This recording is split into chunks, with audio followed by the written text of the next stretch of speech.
Hello प्यारे विद्यार्थियों, आज हम करने जा रहे हैं बीए भाग तीसरा के काव्य शास्त्र से जुड़ा हुआ एक महत्वपूर्ण प्रश्न है महाकाव्य से जुड़ा। सवाल इस प्रकार से आ सकता है, महाकाव्य किसे कहते हैं, इसके लक्षण बताकर इसके स्वरूप को स्पष्ट कीजिए। अथवा भारतीय तथा पाश्चात्य विचारकों द्वारा दी गई महाकाव्य की परिभाषाओं के आधार पर महाकाव्य के स्वरूप को स्पष्ट कीजिए। आइए हम उत्तर देखते हैं किस तरह से कर सकते हैं। कवि विस्तृत जनजीवन की सामग्री लेकर उसे कलात्मक रूप प्रदान करता है। वह गद्य में उपन्यास का रूप धारण करता है तथा पद्य अर्थात काव्य में महाकाव्य का। महाकाव्य साहित्य की सर्वाधिक गौरवपूर्ण विधा मानी जाती है।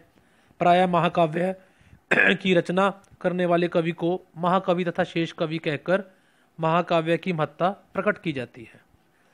प्रबंध काव्य के तीनों भेदों में से यही सर्वप्रमुख है। भारतीय एवं पाश्चात्य विचारकों ने बड़े विस्तार से महाकाव्य के लक्षणों का वर्णन किया है। आगे हम इन्हीं पर विस्तार पूर्वक चर्चा करेंगे। भारतीय काव्य शास्त्र में सर्वप्रथम संस्कृत के विद्वान भाम्मा ने सर्गबद्ध रचना को महाकाव्य कहा। उनके अनुसार इसका आकार बड़ा होना चाहिए, इसमें महान चरित्र होता है, इसमें अलंकार युक्त शिष्ट भाषा का प्रयोग होता है, इसमें राजदरबार युद्ध आदि का विस्तृत वर्णन होना चाहिए, इसमें पांचों नाट्य संधियों का समावेश होना चाहिए, इसके नायक का अभ्युदय रहता है, किसी अन्य पात्र का उत्कर्ष दिखाने के लिए नायक का वध नहीं किया जाता। आचार्य दंडी के ने महाकाव्य की परिभाषा में भाम्मा द्वारा प्रस्तुत सभी घटकों को समाविष्ट करते हुए इसके बहिरंग पर भी बल दिया है, जैसे वर्णन, वैविध्य, अलंकृति, चमत्कार आदि। वहीं आचार्य रुद्र ने महाकाव्य के लक्षणों में महाउद्देश्य, महाचरित्र, महती घटना और समग्र जीवन का रसात्मक चित्रण, इन चार प्रमुख तत्वों का निर्देश करके अपने दृष्टिकोण की व्यापकता और मौलिकता का परिचय हमें दिया है। इसी तरह संस्कृत के विद्वान विश्वनाथ ने अपने पूर्ववर्ती आचार्यों द्वारा प्रस्तुत लक्षण घटकों का संकलन करते हुए महाकाव्य की परिभाषा करते हुए निम्नलिखित कुछ बातें हमें बताई हैं। जैसे नंबर 1 पे काव्यारंभ में नमस्कार, मंगलाचरण, आशीर्वचन, सज्जन स्तुति, दुर्जन निंदा आदि होना अनिवार्य माना गया है। कथानक की ऐतिहासिकता, कथा वस्तु के सर्गों का विभाजन, नाट्य संधियों का निर्वहन, नायक का धीरोदत्त गुणों से युक्त एवं उच्चकालीन होना, एक वंश के एकाधिक राजा भी नायक हो सकते हैं, श्रृंगार, वीर एवं शांत रसों में से एक का अंगी रूप तथा अन्य रसों का अंग रूप प्रतिपादित होना, चतुर्वर्ग अर्थात धर्म, अर्थ, काम, मोक्ष की प्राप्ति, सर्ग संख्या 8 से अधिक, संध्या, सूर्य, रजनी, प्रदोष, मृग्य, यात्रा आदि का सांगोपांग वर्णन, महाकाव्य का नामकरण कवि अथवा नायक के आधार पर, सर्गों का नामकरण कथा के आधार पर आदि किया जाना। विश्वनाथ द्वारा प्रस्तुत यह परिभाषा मौलिक न होते हुए भी नितांत व्यापक है, अतः इसे भी आदर्श माना जा सकता है।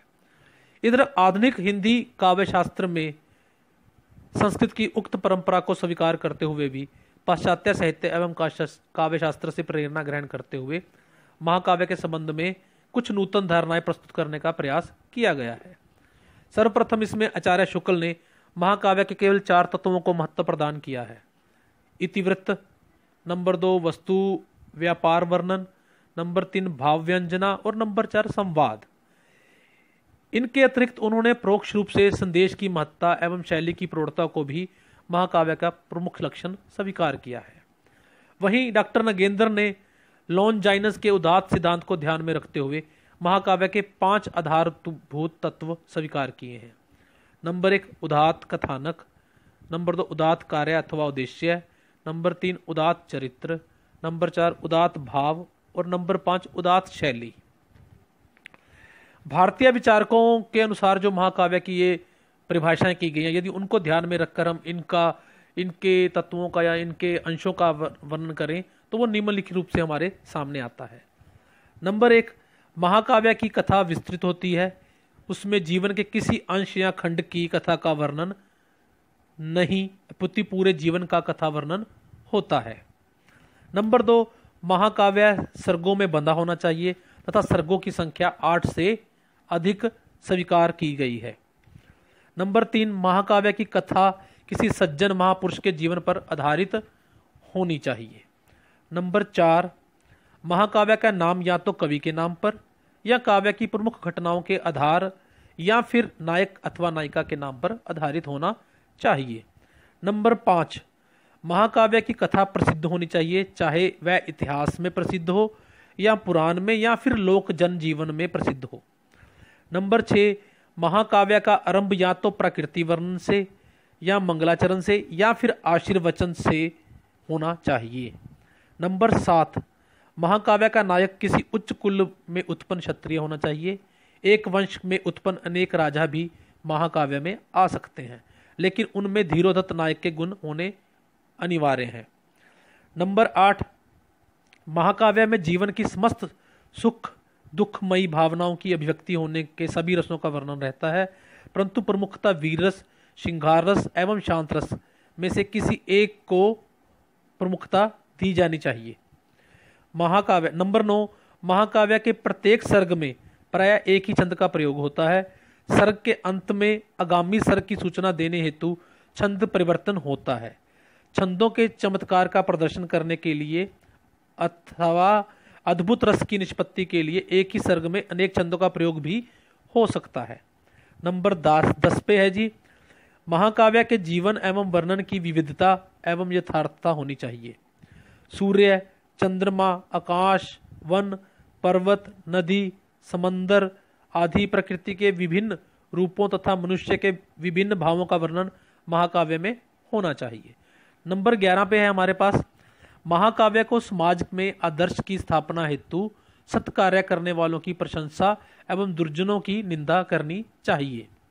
नंबर 12 पे है जी, महाकाव्य का उद्देश्य जो है धर्म, अर्थ, काम, मोक्ष चतुर्वर्ग की प्राप्ति है।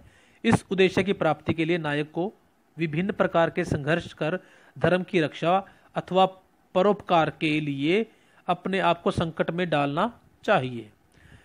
तो ये थे भारतीय काव्य शास्त्र में दिए गए महाकवि संबंधी लक्षणों के आधार, जिनको ध्यान में रखते हुए बाबू गुलाब राय जी कहते हैं, महाकाव्य वह विषय प्रधान काव्य है जिसमें कि अपेक्षाकृत बड़े आकार में जाति में प्रतिष्ठित और लोकप्रिय नायक के उदात्त कार्यों द्वारा जातीय भावनाओं, आदर्शों और आकांक्षाओं का उद्घाटन किया जाता है। अब आते हैं हम पाश्चात्य विद्वानों की बातों पे। यूरोप में भी भारत की तरह महाकाव्य के विकास की कई अवस्थाएं रही हैं। इन भिन्न भिन्न अवस्थाओं को ध्यान में रखकर महाकाव्य संबंधी जो पाश्चात्य विद्वानों ने अपनी धारणाएं दी हैं, उनके लक्षणों को हम निम्नलिखित रूप में देखने जा रहे हैं। नंबर 1, महाकाव्य वर्णन प्रधान रचना होती है।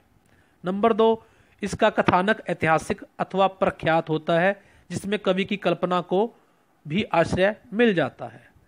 नंबर 3, महाकाव्य जीवन के विविध प्रसंगों एवं पक्षों को लेकर चलता है।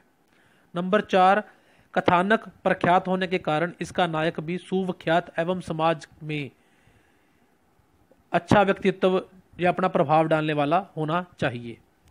नंबर 5, महाकाव्य का वर्णन अत्यंत रोचक, सरल एवं प्रवाहपूर्ण होना चाहिए।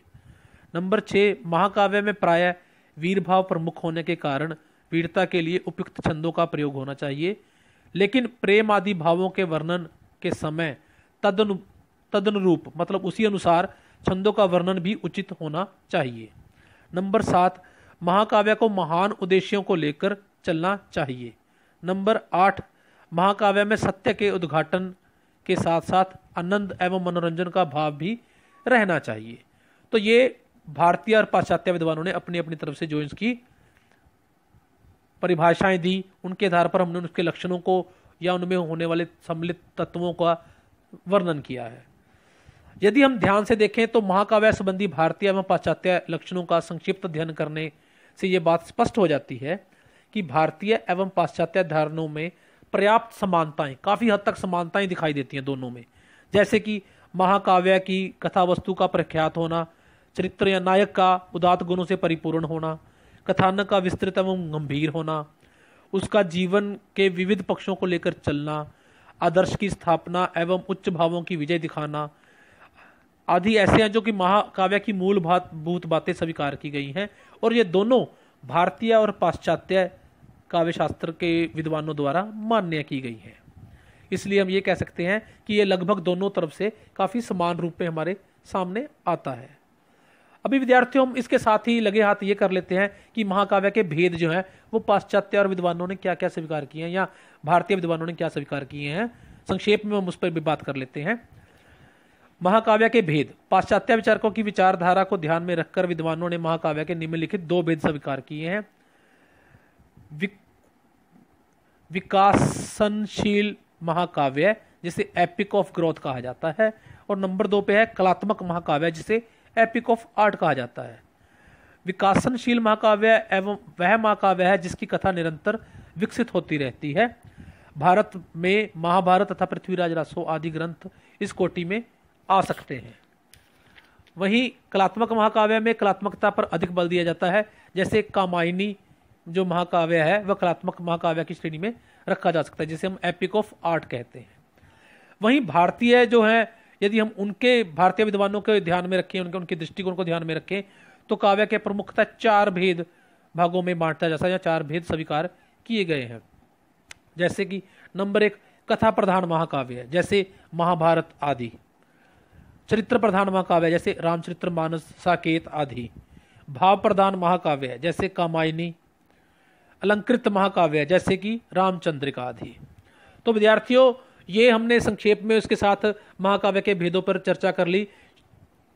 ये अलग बात है कि ये हमारे प्रश्न का हिस्सा नहीं था, लेकिन हमें ये लगा कि यहाँ शायद कहीं लघु प्रश्न के रूप में ये सवाल हमें कहीं पाठ्यक्रम में आ सकता है।